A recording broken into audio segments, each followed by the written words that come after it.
हाँ जी, fam coaching में आपका स्वागत। बात करेंगे पशु पिक्चर। आज जो आपका ऑनलाइन डीवी अभी चल रहा है 18 तारीख को हो जाएगा, और उसके बाद जो आपका 22 या 25 से जो भी स्टार्ट है, 22 से स्टार्ट है, तो वो ऑफलाइन डीवी स्टार्ट होगा। अब बात आती है कि सिर्फ ऑफलाइन में क्या लेकर जाना है और ऑनलाइन का क्या मसला है। ऑनलाइन तो हो गया, मैंने सारे वीडियो इस पर डाल रखे हैं, ओके। और अब ऑनलाइन में दिक्कत ये आ रही होगी कि आपको दो प्रिंट मिलेंगे। एक मिलेगा आपका पेमेंट स्लिप, ठीक है, और एक मिलेगा आपको सैनिरीक्षित फॉर्म, जिसे आप स्क्रूटनी फॉर्म कहते हैं, वो मिलेगा। ये आपने भरा है ऑनलाइन और ये आपने फ़ी कटाई है 100 रुपये की। दोनों फॉर्म आपको ऑफलाइन में लेके जानी है। पहली बात तो यहाँ क्लियर। अब दूसरी बात आती है वो चेक लिस्ट कैसे भरनी है, वो भी बताऊँगा। देखो, ये जो फॉर्म है इसमें एक पेज निकलता है, दिखाऊँगा मैं, अभी दिखा देता हूँ, आगे बाद में करते हैं कार्य। ये वो पेज है, ठीक है, ध्यान रखना।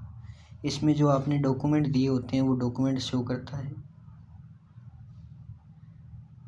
और ये नीचे कुछ चीज़ें हैं, दो चीज़ें, इसमें धुंधला दिख रहा होगा थोड़ा। अब ये फ़ोटो किसने भेजी है पता नहीं, ऐसी है, देख लेना। ये कार्यालय टिप्पणी यहाँ पे लिखा है, यहाँ पे आपको कुछ भी नहीं भरना, ओके, ये चीज़ ध्यान रखनी है।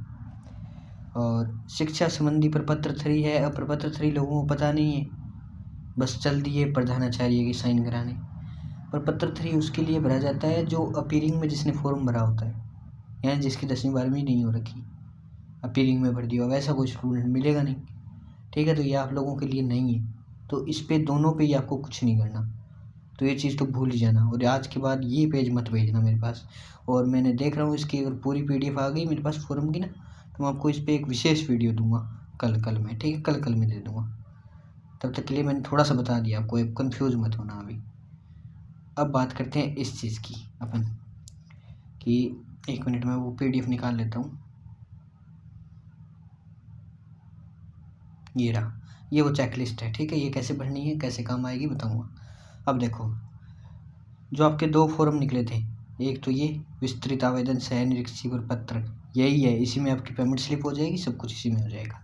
अब क्या होता है कि ऑनलाइन में जब जिसको ये इशू आ रहा है कि मतलब उनका नहीं हो रहा, शो नहीं हो रहा, कुछ चीज़ें जैसे उन्होंने भरी है लेकिन शो नहीं हो रही, जैसे पेमेंट फ़ी है उन्होंने कटा दी लेकिन शो नहीं हो रही, फेल्ड दिखा रहा है। तो अगर आपकी पेमेंट कट चुकी है तो आपका बिल्कुल, आपको घबराने की जरूरत नहीं है। वो साइट कह रहा है वो आज से नहीं है, वो मई से जब स्टार्ट हुआ था तभी से, आपको डरने की ज़रूरत नहीं है।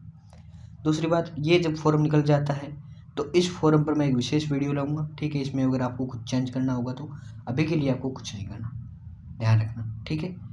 मैं कल में बता दूंगा आपको, तो इस चीज़ को अभी आप छोड़ेंगे। दूसरी बात, इस चेक लिस्ट में जैसे जैसे डॉक्यूमेंट लगे हैं, जैसे जैसे मतलब 15 नंबर तक डॉक्यूमेंट लगे हैं, वैसे वैसे आपको डॉक्यूमेंट का सेट तैयार करना है। अब बात आती है सेट की। सेट कितने तैयार करने हैं? सेट जी आपको 2 तैयार करने हैं। अब 2 कौन से? एक तो जी हो गया आपका ओरिजिनल, ठीक है, ओरिजिनल जो डॉक्यूमेंट होंगे वो, प्लस में एक हो गया जी आपका डुप्लीकेट, यानी फ़ोटोकॉपी जिसे बोलते हैं। तो डुप्लीकेट सेट आपको तैयार करना है। अब डुप्लीकेट सेट वो खुद रखेंगे अपने पास, ओरिजिनल आपको चेक करके वापस दे देंगे। लेकिन इन दोनों में जो डॉक्यूमेंट रहेंगे वो दोनों में सेम रहेंगे और इसी के अनुसार रहेंगे। ऐसे नहीं है कि आपने जो है ओरिजिनल तो ऐसे ही पकड़ लिए, डुप्लीकेट को सेट कर लिया, ऐसे नहीं है। अब जो आपने ओरिजिनल जो डुप्लीकेट है, अब यहाँ पे 2 सेट बनेंगे, आपको पता है। अब 2 सेट में आप एफिडेविट दो तो बनवाओगे नहीं, जैसे कुछ एफिडेविट्स हैं, जैसे मैं यहीं दिखा देता हूँ। जैसे वचन प्रपत्र है, ये आपने हाथ से भरा मान लीजिए, तो इसके अब एक तो फोटोकॉपी इसकी आपको करानी पड़ेगी, और करेक्टर सर्टिफिकेट हो गई मान लीजिए 2। समझना, इस बात को ध्यान से समझना, हर एक डॉक्यूमेंट पे ये लागू हुआ। जैसे 2 करेक्टर सर्टिफिकेट है, एग्जाम्पल दे रहा हूँ, तो अब आपने ये 2 क्या करना है, ये 2 जो वो लेंगे, मतलब वो कौन सा सेट लेंगे, डुप्लीकेट वाला सेट लेंगे। उनके साथ आपके जो 2 ओरिजिनल चरित्र प्रमाण पत्र जो आपने बनवाए थे कार्यालय की मोहर लगा के, वो आप यहाँ पे सबमिट कर देना। अब बोलेंगे सर हमारा ओरिजिनल सेट है, उसके साथ फिर क्या लगाएंगे जी, इसकी 2 फोटोकॉपी करा लेना, वो एक बार साथ लगा देना, क्योंकि वो आपका साथ वापस आना है। लेकिन ये जो रखेंगे तो इनमें क्या है, आपके जो ओरिजिनल डॉक्यूमेंट है जो आपके वापस नहीं बन सकते, वो चीज़ तो आप इसमें मत देना। लेकिन जैसे ये आपने एफिडेविट वगैरह बनवाए, तो ये आप डुप्लीकेट वाले में दे देना, और आपका जो ओरिजिनल सेट होगा उसमें आप इनकी कॉपी रख लेना, क्योंकि वो आपके कोई काम नहीं आनी फिर। लेकिन वहाँ पे ओरिजिनल दे देना वो, ठीक है। पर ओरिजिनल डॉक्यूमेंट मत देना, ये ठीक है। ये अब मैंने 2 सेट बताए, ध्यान से समझना इस बात को। 2 सेट बताए, पहला कौन सा ओरिजिनल, दूसरा कौन सा कॉपी। कॉपी सेट में आपको जो ये एफिडेविट्स है ना सारे, ये ओरिजिनल लगाने हैं जो आपने बना रखे हैं, और इनकी जो कॉपीज़ हैं एक एक, वो अपने ओरिजिनल सेट के साथ लगा लेना, ताकि उनको देखने में आसानी रहे। वैसे जरूरत नहीं होती है, देखने में आसानी रहे, बस इतनी सी बात के लिए लगा देते हैं। कॉपी 2-2 रुपये में निकल जाएगी, और ज़्यादा से ज़्यादा 10 एफिडेविट होंगे, 20 रुपये लग जाएंगे, बस इतनी बात है। 30 लग जाएंगे यार बस, तो वो साथ लगा लेना, इससे कोई परेशानी नहीं होगी। अब डॉक्यूमेंट ऐसे लगाना है, जैसे आपको ऊपरी ऊपर लगाना है स्क्रूटनी फॉर्म, 2 नंबर पर आपको लगाना है मार्कशीट 10वीं 12वीं की जो भी है। उसके बाद 10वीं 12वीं यानी जो हाई स्कूल है, या आप चाहें कि मैं बीएससी वगैरह का देना चाहूँ, तो इसमें आप बोलेंगे बीएससी वगैरह का ऑप्शन नहीं है तो कहाँ दें, ठीक है। तो आप इसके जस्ट नीचे दे दें, कोई दिक्कत नहीं है। डिग्री एक जगह, ओके। फिर आता है मूल निवास 3 नंबर पर। 4 नंबर पर आपका ओबीसी प्रमाण पत्र यानी कास्ट सर्टिफिकेट, ठीक है। फिर अन्य श्रेणी, जैसे आपका कोई विधवा है, कुछ और है, उनका कोई स्पेशल विशेष पत्र है तो वो आप दे सकते हैं। अब 2 यहाँ पे ये जो है राजपत्रित अधिकारी वाले आएंगे, ठीक है। क्या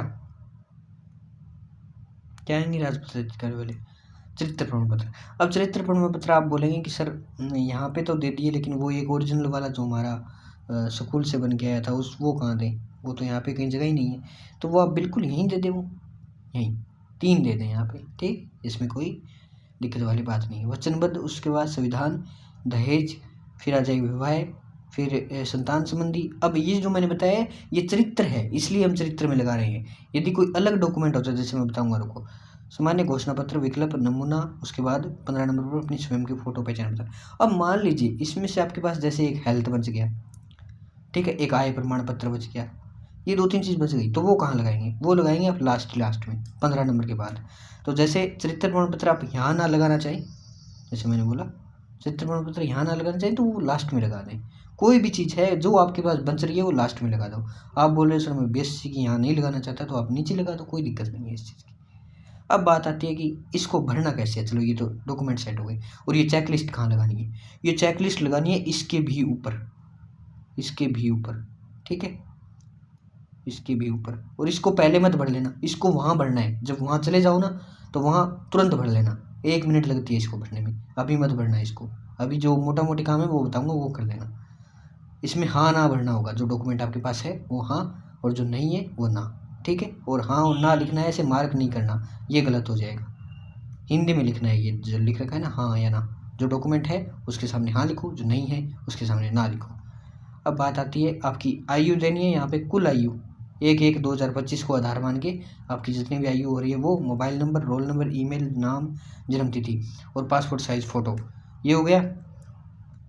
अब जितने भी डॉक्यूमेंट आप लगा रहे हैं उनको जारी करने की तिथि आपको देनी है, यहाँ पे जो भी उनकी जारी दिनांक है वो लिखनी है। और दस्तावेज पृष्ठ संख्या। अब पृष्ठ संख्या क्या मतलब है? पर पेज पे आपको नंबरिंग करनी है, 1 नंबर, 2 नंबर, 3 नंबर हर पेज पे, ठीक है। इस चेकलिस्ट को छोड़ के, इस चेकलिस्ट को छोड़ के, क्योंकि ये ऊपरी ऊपर होगी, इसको छोड़ के नीचे से लग जाना जहाँ से ये है, और इसमें नंबरिंग कर देना पेज की। अब पेज कैसे? पेज पूरा पेज एक ही पेज गिना जाएगा, उसके दोनों तरफ से मत ले लेना। मतलब एक उसका फ्रंट साइड ले लिया, एक उसका बैक साइड ले लिया, तो 2 हो गए, ऐसे नहीं। जो फ्रंट और बैक है उसको मिला के पूरा एक पेज बनता है, वो एक पेज आप एक ही नंबरिंग करेंगे उस पर, ठीक है। अगले पे नेक्स्ट पे 2 पे नंबरिंग करेंगे। इस तरह यहाँ पे जैसे विस्तृत आवेदन मान लीजिए आपका 10 पेज तक है, तो आप यहाँ पर लिखेंगे पृष्ठ संख्या 1 से 10, समझ आ गया। फिर जैसे ये मार्कशीट है, ये है आपकी 11 नंबर पेज पे, ठीक है। और एक ही मार्कशीट लगा रहे हैं तो आप 12वीं की भी लगाएंगे तो 11 से 12 आ जाएगा, 2 पेज आ जाएंगे, ठीक है। ऐसे ही आपको सारे भरते जाने हैं, ऐसे, ओके। तो ये 3-4 चीज़ें हो गई। यहाँ पे पासपोर्ट साइज फ़ोटो आ जाएगी आपकी। और कुछ रह गया जी? कुछ नहीं रहा, ठीक है। अब यहाँ पे और कुछ नहीं करना। अब देखो एक चीज़ इम्पोर्टेंट है, जितने भी आपके डॉक्यूमेंट होंगे, जितने भी आपके डॉक्यूमेंट है, उन सब पे आपका नाम, हस्ताक्षर और रोल नंबर, ये 3 जो चीज़ हैं, ये 3 चीज़ आपको प्रत्येक पेज के नीचे मान लो, प्रत्येक पेज के नीचे आपको लिखनी है, और वहाँ पे जब आप अधिकारियों के सामने लेके जाओगे तो प्रत्येक पेज पे ये चीज़ लिखी होनी चाहिए। 3 चीज़ मैंने बोली, नाम, हस्ताक्षर और रोल नंबर। ये तीनों चीज़ें हर पेज पे, क्योंकि ये सेल्फ अटेस्टेड इन्हें बोला जाता है, तो आपको वो करना होगा, ये ज़रूरी है। ठीक है, सभी प्रपत्र इसी क्रम में संलग्न करें, जो मैंने क्रम बता दिया। ठीक है, अब ये स्वयं का फोटो पहचान पत्र, इसमें से आप कुछ भी ले सकते हैं, जैसे आपका आधार कार्ड है या आपका पैन कार्ड है या आपका वोटर ID है। उसके बाद सभी प्रपत्र स्वयं प्रमाणित करें, इसका मतलब ये है आपके हस्ताक्षर, नाम और रोल नंबर होने चाहिए प्रत्येक पेज पे। ठीक है, तो ये था ऑनलाइन भरने का सारा कुछ जुगाड़ जो मैंने आपको बताया, सॉरी ऑफलाइन ले जाने का। ठीक है, अब बात आती है डॉक्यूमेंट कौन कौन से अगर ले जानी है आपको, तो वो सारा बता दिया मैंने। जितने भी डॉक्यूमेंट आपने ऑनलाइन में दिए हैं वो सारे आपको लेकर जाने हैं। ठीक है, तो ये अब सवाल मत पूछना कि कौन कौन से डॉक्यूमेंट लेकर जाएं ऑफलाइन में, जितने भी आपके डॉक्यूमेंट हैं वो आप सारे लेकर जाएं। सेट आपको 2 बनाने हैं, ये चीज़ मैंने बता दी। और कोई डाउट रह गया वो पूछ लें। अपने टेलीग्राम ग्रुप है और एक व्हाट्सएप ग्रुप है। व्हाट्सएप ग्रुप एक नर्सिंग के लिए, नॉन नर्सिंग के लिए। आपको नॉन नर्सिंग वाला ज्वाइन करना है, लिंक डिस्क्रिप्शन में है, और वहाँ से ज्वाइन हो जाना। और हाँ, सब्सक्राइब जरूर कर देना, इतनी देर पक पक की उसका हक आ जाएगा यार। ठीक है, और वो जो एक बच गया स्क्रूटनी फॉर्म बच गया ना, उस पर मैं थोड़ी देर में आपको एक वीडियो प्रोवाइड कर दूँगा प्रॉपर, कि इस पर आपको कुछ करना है या नहीं करना, प्रॉपर वीडियो आ जाएगी। और एक चीज़ ध्यान रखना, एक फॉर्मेट दिखाता हूँ आपको, 1 सेकंड रुकना। हाँ, एक फॉर्मेट खोल लेते हैं यहाँ पे। कहाँ गया टेलीग्राम, कहाँ है यार, जो भी डाला है मैंने, देखो।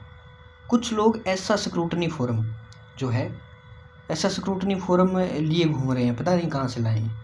ठीक है, और ये पेज लिए घूम रहे हैं कार्यालय टिप्पणी, ये रहा वो जो पेज मैंने बताया। तो इस पर आपको भाई साहब कुछ नहीं करना, कुछ भी नहीं करना इस पर आपको। ठीक है, और ये फॉर्म आपको नहीं भरना, क्योंकि ये आपका ऑनलाइन भर चुका है।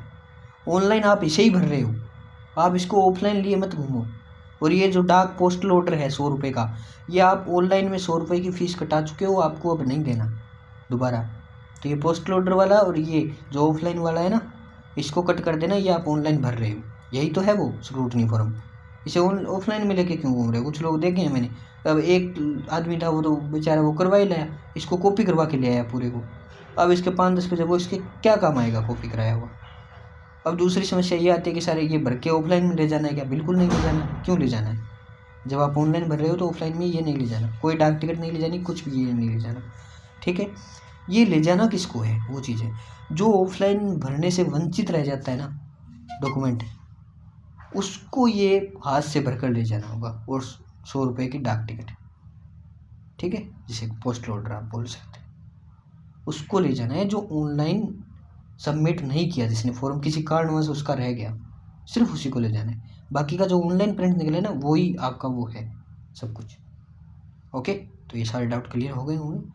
तब तक के लिए जय हिंद, जय भारत। सब्सक्राइब जरूर कर लेना। ठीक है।